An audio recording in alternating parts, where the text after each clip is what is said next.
All right, guys. Hey, it's Sean Madavi here with realbees.com, and really, we've got an interesting interview today. It's something totally different that we've never done before, and the reason why we're doing it is because you spoke up. You asked about short sales and REOs and things of that nature that were kind of micro niched within real estate. So, what did I do?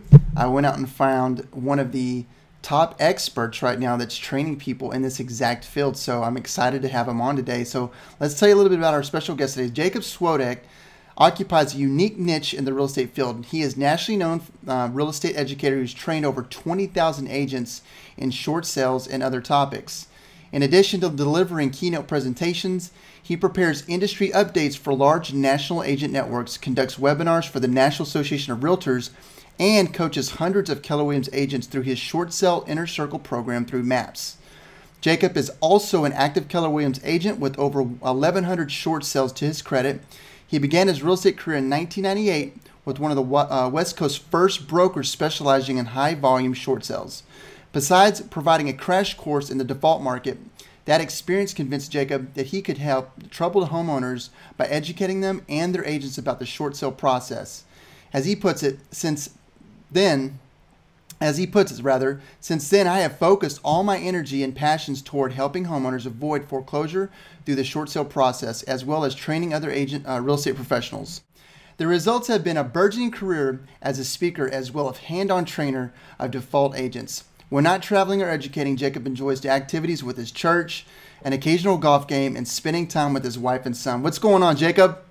Doing good, man. Sean, thanks for having me. I'm excited about this interview today. Yeah, we're going to have a lot of fun. Now let's set the tone, because the viewers today are real estate agents, and we have I have this cool little thing down at the bottom of realbees.com, and it's a little questionnaire, if you will, about how many transactions you're doing, and the average agent that's kind of filling that out is doing anywhere from 20 plus and so there's above average agents that are coming to realbees.com, and they're looking for information. So let's kind of set the tone. Now you know who the ideal person is coming here. Let's talk a little bit about why short sales. What about it in the beginning kind of got you attracted? I know you started in 1998, but what about short sales? Was it a love for people that were going through some problems? Kind of tell us a little bit about your mindset, and then bring us to full circle to today. It's a long story. I'm actually writing a book called Short Sale Maverick that tells the story, but I'll try to give you the encapsulated Cliff's Notes version. In 1998, I went to work for a gentleman by the name of Peter Gliniak, and he's sort of known on the West Coast as the guy that invented short sales. He did his first short sale in 1981 with a savings and loan, walked right in the front door, asked for the manager, and negotiated a commission on an upside-down sale transaction. So in 1998, his career started to blossom because he had a really powerful bankruptcy attorney network. So he needed kind of a gopher, if you will. I was a younger guy. I wanted to get into real estate, so I got hired on $1,000 a month to drive around in my 1981 Toyota truck and hang lock boxes, take pictures, put signs in the window, please do not vandalize. Otherwise, here's the civil code, you'll be taken to jail, and just all kinds of crazy stuff like that. So really, I didn't have any, there was really there was nothing to brag about in terms of how I got into it. But I do know that he told me why he liked short sales was because it was such a challenge. He was a really intelligent man, still is, and just really was bored by the normal real estate process or transactions. So it is true. Every single one is like a snowflake. There's no two short sale transactions that are alike. Fast forward 4 years later, I got my license. We started closing 20 to 35 transactions a month.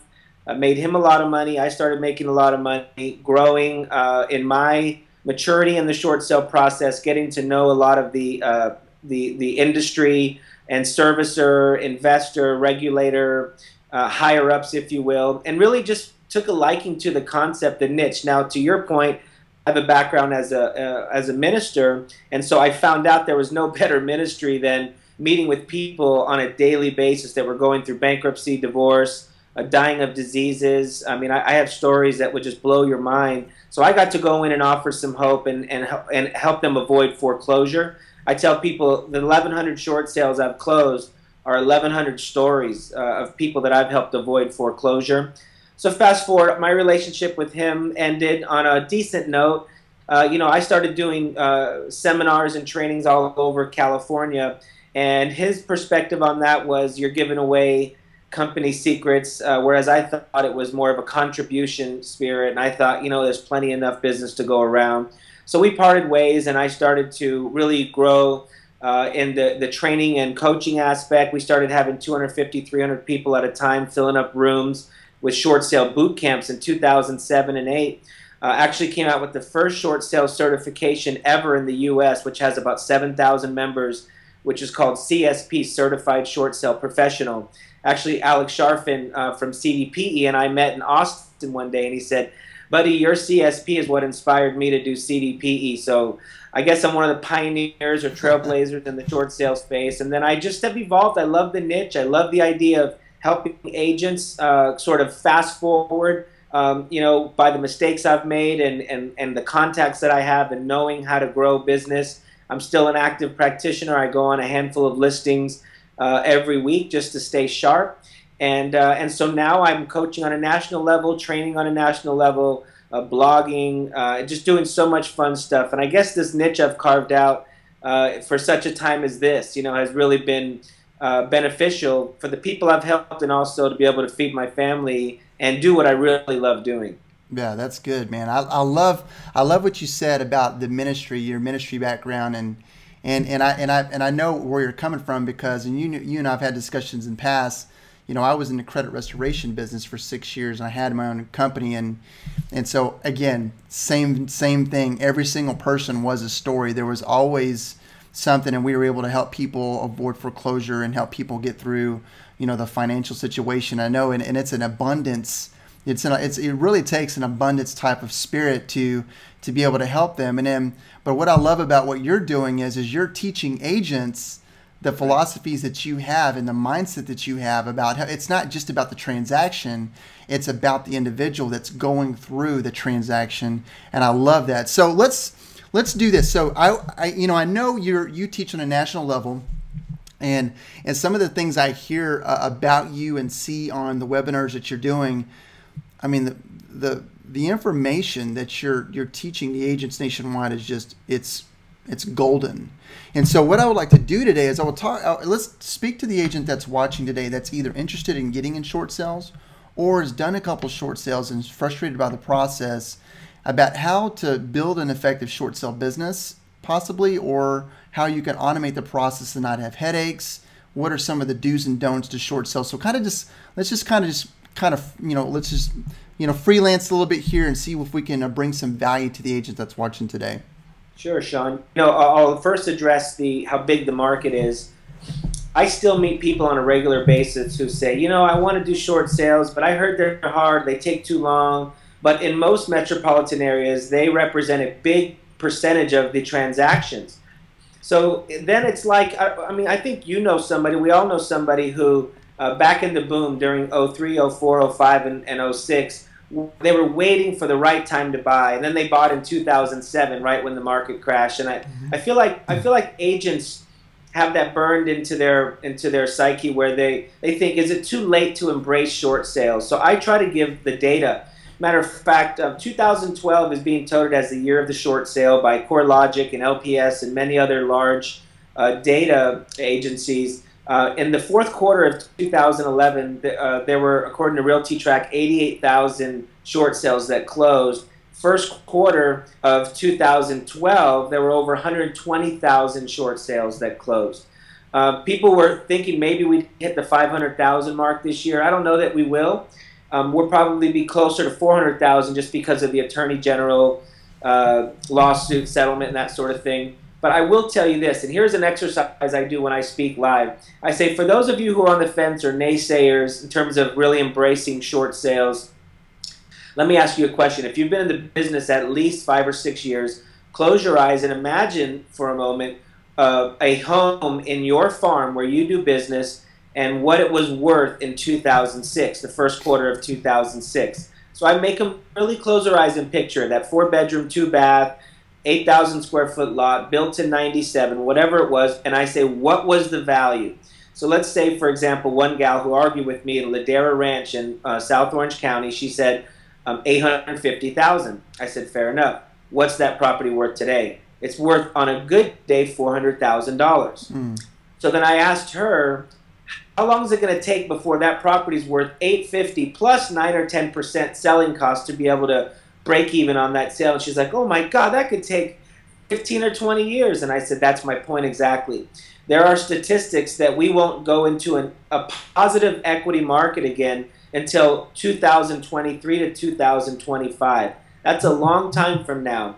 It doesn't mean that short sales will be happening in the same bulk that they are today, but they're definitely not going away, and it's definitely a tool you need to have on your belt. So once I make it that clear to people, it's not hard for them to embrace it. Then they want to know, what's the first thing I should do? And you know what? I embrace most education. National Association of Realtors came out with a certification that is very simple. I consider it like the high school level of education, called SFR, which is Short Sale Foreclosure Resource Certification. It's like $100, and I recommend you getting that. I also tell people, go get CDPE. Alex Sharfin has come out with the Certified Distressed Property Expert certification. He's got 40,000 members. He's killing it. He updates it. It's a great resource. Here's the challenge. Some people go and get those classes, those certifications, those 3 or 4 letters after their name on their business card, and then they think, I'm ready now to go to battle. And I say, no, you need to apprentice for somebody for at least 6 months. Find someone in your office that's kicking tail. Tell them, I'll pay for gas, I'll buy you coffee, let me learn from the best. And I did that, and I teach people to do that. And then I also think you need a hand-holding process, which is why I love coaching. I was in the certification business for a long time, and I still do get out there and train from time to time. But I really more appreciate the coaching aspect, because I feel like people need someone on the sidelines walking them through because of the nuances in the short sale space. The HAFA program has changed 6 times since it came out in 2010, and that's the government's Home Affordable Foreclosure Alternative Program. Bank of America has a new $30,000 incentive program for borrowers. What does that mean? Who qualifies? How do I market to those people? Chase offering up to $45,000. And I'm sure as a normal Joe Blow agent, your head spins, and you see blogs and you see posts and you see people like me talking about all this stuff, and you think, where do I start? How do I begin? And ironically, Sean, it's interesting because in every state, every one of the 50 states in our country, there's not one question pertaining to short sales in the DRE licensee exam.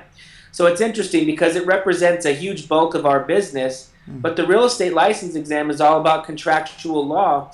And so people really are ill-equipped for that. So I think that's part of where my niche has come in, taking kind of a mastery level or even PhD level look at this thing, but then bringing it down to the 8th grade level so that everybody can embrace it and learn together. So my thing is, dive in.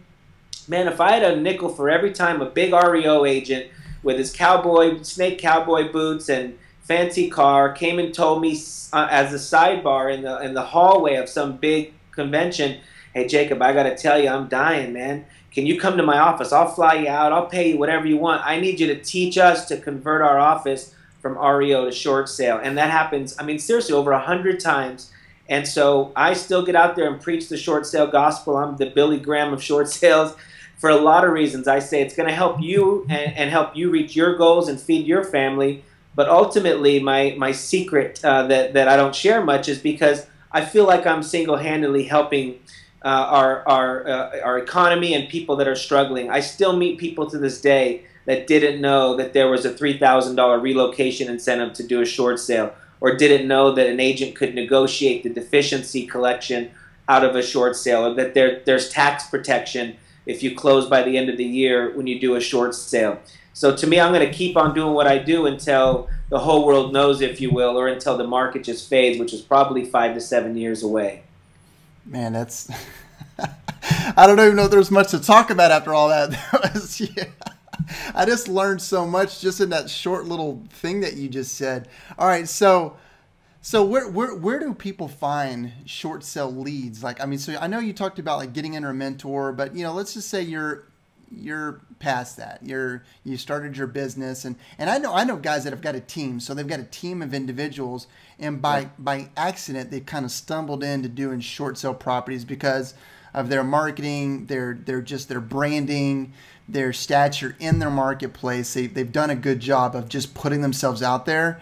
And so as a default, almost like the tuna fishermen that are out fishing tuna, as a default, they get a couple dolphins and redfin, all kinds of stuff in their net. What do they do with that? And they're sitting there, and they've got this short sale business that's kind of building. How do they automate that? And talk to a little bit about automation, about how to create profitability with short sale, because that's, you said a while ago. You said they say it's too hard, it takes too much time. What are some of the things they're not doing right, and what they can do right in the future? Yeah, it's interesting. It's a great question, because that's probably the most important thing. And this isn't a bragging point, but when I go speak, I'm going to be at the Beverly Hills Association of Real Estate next week, which seems funny. Like, Beverly Hills, do they need short sales? Oh, yeah, they do. There's 250 people already that are registered, and it's a paid event. And I'm going there with Wells Fargo, and it's a whole big fancy thing. But my lead in is not learn how to do short sales, learn how to solve problems. That's going to come later. What people are really attracted to now is learn how to get more listings. There's so many courses on how to cut a fish or how to fillet a fish, but we need more lessons on how to catch fish. Be fishermen, not be a seafood restaurant, if you will, to take your metaphor a step further. So here's what I believe. There are ways to detect who's in trouble. There's a bunch of different ways, but there's two types of lead data. There's public lead data, which is based on the tax information, tax data. But then there's credit data, which is based on TransUnion, Experian, and Equifax, people that are 30, 60, 90 day late. Little caveat is that's not easy to find people that are really supplying those leads that are not that haven't been used and recycled and that are accurate, because the system to get leads like that is not an easy one. But there are some good companies out there. But whether you're buying expensive credit-driven leads, or you're just having your title rep or a local company or RedX, who does a great job, come out and sell you NOD leads, or people that are in default, the idea is that there's no shortage of these lead opportunities. The key is, what do you do once you have them? And so I think we have to be very proactive and intentional about our marketing approach. We have to have that sticky factor. We have to have relevancy in what we say. So people are not asking the question, because to me relevancy is answering the question that people are asking. So people aren't asking the question simply, how does a short sale work, or what are my options anymore. That was the relevant question 2-3 years ago. Now people are saying, well, I have to pay taxes. What's this I hear about B of A offering $30,000? Can you speak intelligently about the deficiency collection on the back end? So through all the studies we've done, we kind of know the top 5 things consumers want to know, and we create marketing material based on that. And I'll be honest, a lot of what we offer, it feels a little bit like carrot dangling, because we need to capture the attention of these consumers.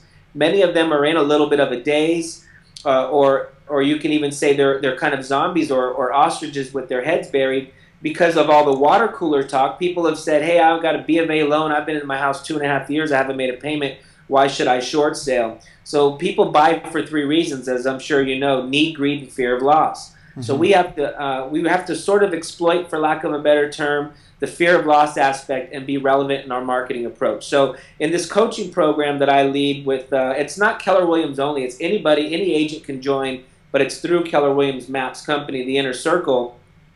Is I'll get on a regular basis, and our most recent lead generation call, which I'll share with your people, your audience, is that Bank of America sent out emails and letters saying they're going to offer between $5,000 and $30,000 to certain consumers. So I teach for an hour on who qualifies, what the program looks like, and then I give you 2 letter templates. The first letter goes out in a yellow envelope, and it's got to be handwritten. The address has to be handwritten. Get your son, your daughter, your niece, nephew. It's got to be handwritten, yellow envelope, and I provide the letter. You put your picture. It's editable, and it talks about the program, gives a link to CSNBC, a great article about the $30,000 program as validity, and that's number 1. That goes out. They're going to be like, they got me, yellow envelope. All right, what is this person selling? You don't expect a call off that. 3 days after that goes out, a second yellow envelope goes out, handwritten with letter number 2. This one, you're sort of taking the aggressive position. You're saying, surprised I haven't heard from you, blah, blah, blah, and you're kind of going about it that way. It's written specifically to cater to someone on the fence. Mm-hmm. And you don't expect a call after that, although a lot of our students are receiving calls after letter 2. And this is where agents check out, because part 3, and I don't know what the temperature's like there in Frisco, Texas, but it's 100 degrees here in Southern California today, which you don't hear about very often because I'm out in the Inland Empire. But step 3 is 3 to 5 days after the second letter goes out, you lace up your Rockports and put on something that breathes, and you get out there and you knock on the door. And I provide the flyer with the B of A incentive program. I tell them where to get the bags from uline.com, and I give them a script. And this is a very kind of Mike Ferry-ish script, if you will, for lack of a better term, because it kind of jumps right in that person's lap. You're smiling, you're doing all the things you have to do at the door, which, by the way, is where I kind of earn my stripes. I used to knock on thousands of doors a year. That's what I did. I've had guns pulled on me. I've had cigarettes flicked at me. I've had my leg. I still have the stitches. I mean, the scars. Had a dog attack me in La Puente, California. So I've earned my stripes. Door knocking's where it's at. To me, real estate's a contact sport. So you get out there, and the pitch has to do with, hi, my name's Jacob Swodeck. I'm from Keller Williams Realty. Did you receive the letters that I sent you? And then they're thinking about, of course they did. Everybody opens a yellow envelope. They think it's a thank you card. They think it's money from grandma. They think it's a birthday invitation. And then you just go, I haven't heard from you. Or no, the script is, how come you haven't called? And you're just putting them right on the spot. But it's a smile, you know. Not everybody. You haven't called. Yeah, exactly. You're not like spitting on them or anything. Yeah. And then there's a 3 to 4 second delay, and you let them respond. Then there's a series of questions after. And our people are closing these deals like crazy because it's about the incentive. And the great thing about the B of A program is you can call once you get a letter of authorization. You can confirm that they are or are not qualified for the program. I teach agents not to do that in their presence. Get a letter of authorization signed, go back to the office, do your due diligence, and call the homeowner and set an appointment and say, I want to go over with you my findings.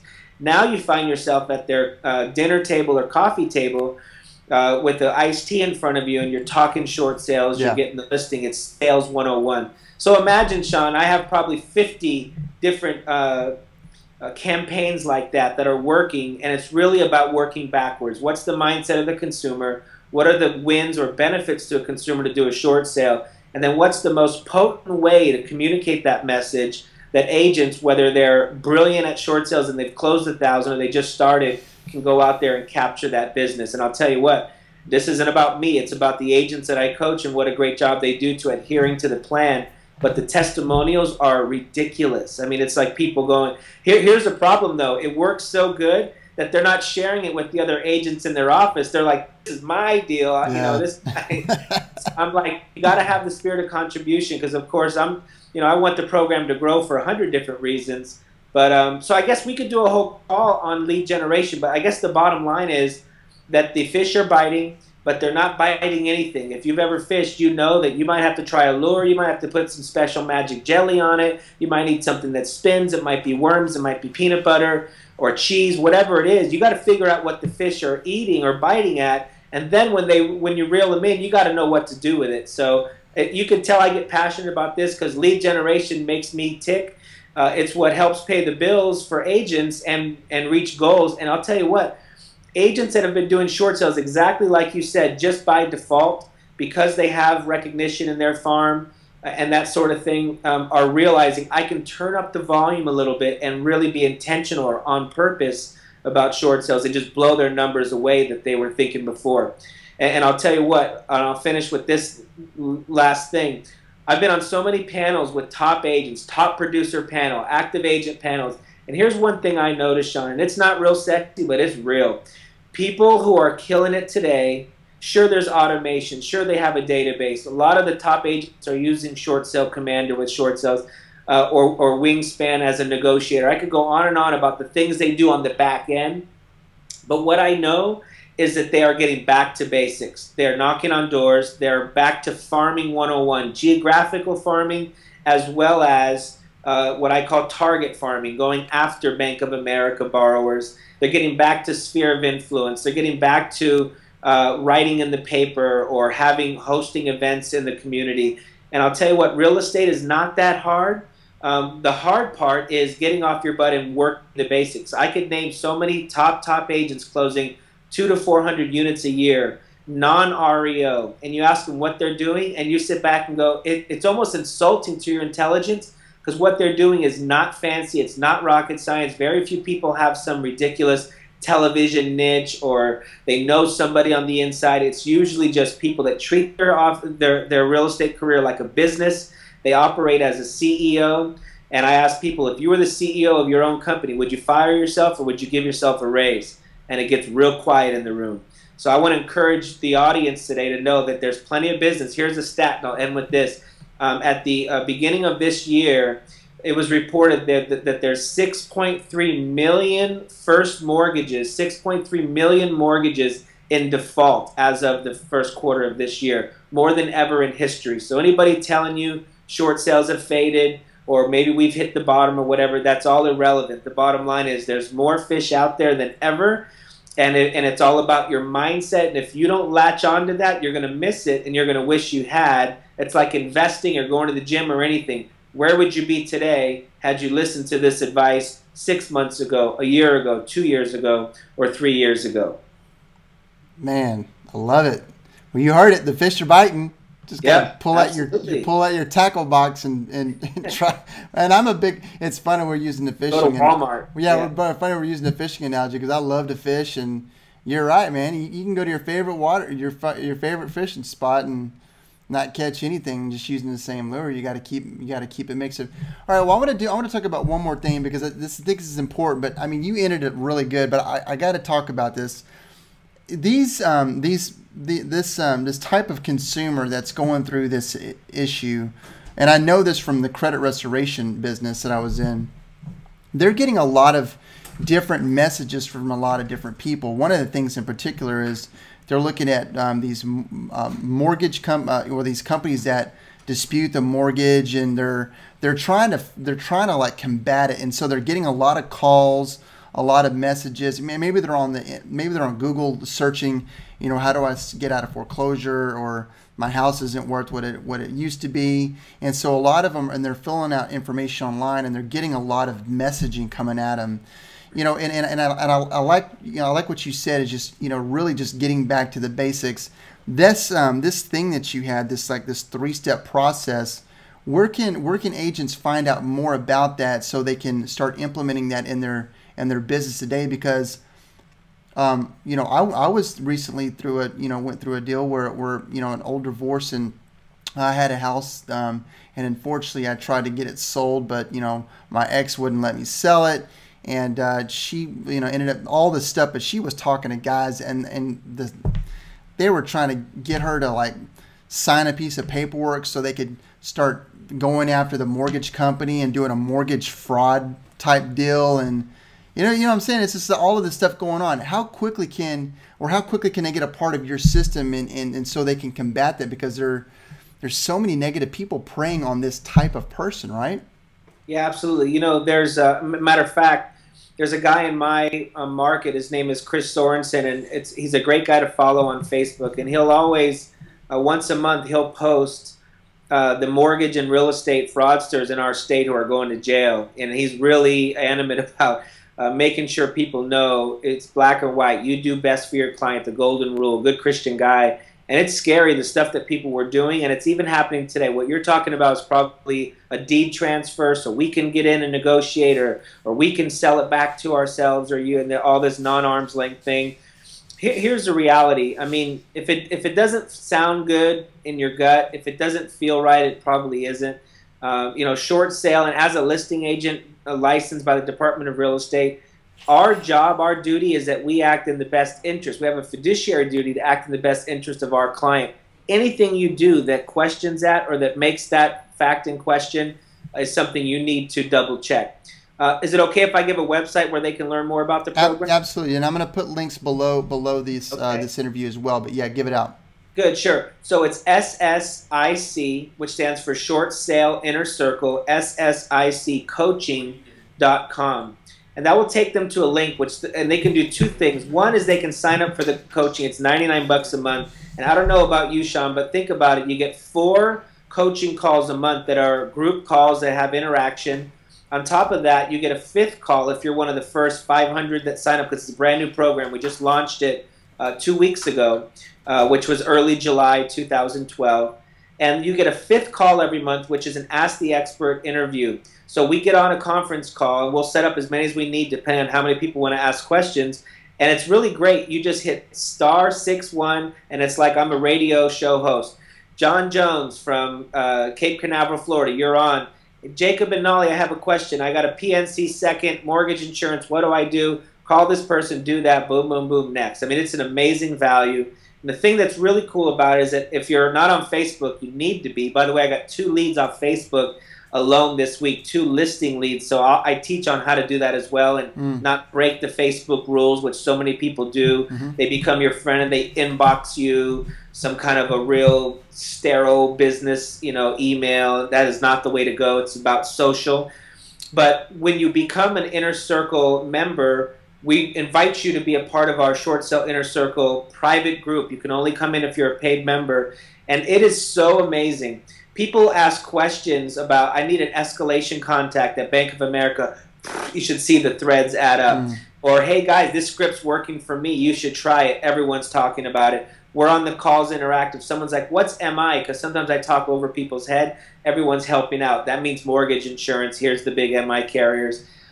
By far, and this is a humbling thing for me, people like my calls with my partner Nolly. They get value out of it, but it seems like the thing they get the most value out of is that referral side, the help side, the support, the community that comes from the Inner Circle online Facebook group. And to get all that for $99, and this is not a sales pitch, it doesn't exist. And if it did exist, believe me, it would cost a lot more than $99 outside of the MAPS program. Yeah. So it's ssiccoaching.com. Awesome. Awesome, man. Well, this has been an amazing time. I really appreciate you spending your valuable time, because I know you're just a busy guy and providing so much value to the marketplace. And real estate needs more guys like you, Jacob. I honor you, and I appreciate what you're doing, the good work you're doing in our community. And listen, anyone who wants to connect with Jacob, definitely do that. Go below the link here, click that, get signed up for that, and hopefully we can have you back on for some other short sale training. I'd love for you to come back sometime, Jacob. Yeah, Sean, I thank you, and you the same. All I hear about you is what a positive spirit you are, and how much you wake up in the morning and your goal is to help somebody else reach their vision, and that's admirable as well. And so hats off to you. And also I wanted to say, if you want down the road, because this was kind of interview, get to know Jacob thing, I'd love to come on and do, like you said, a training. Let's talk about the changes to HAFA or the new Treasury guidelines. Or one of the things that people like is I'll go through B of A, Chase, and Wells, and I'll kind of give you an insider look at what the big servicers are doing. So yeah, anytime, I'd love to come on and continue to give value to your audience. Awesome. Well, hey guys, you heard it. If you'd love to have Jacob back to talk about some specific things in the short sale niche and what's going on in the economy, what's the government regulations, what's going on with the NAR, anything that's going on with what's going to affect your business, do us a huge favor. There's some share buttons up here through Facebook, LinkedIn, Stumbled Upon, whatever your social media network is that you share stuff on. Please share this video, and then secondly, below, make a comment. What the cool thing about making a comment below this video is I'll be able to see it, Jacob will be able to see it as well, and maybe we can go in and answer some questions for you. But most importantly, keep coming back for other information like this, and we're going to have Jacob back as well. Jacob, I appreciate you again. This has been awesome. And this is Sean Madavi, Jacob Swodeck. We'll talk to you guys soon. Take care.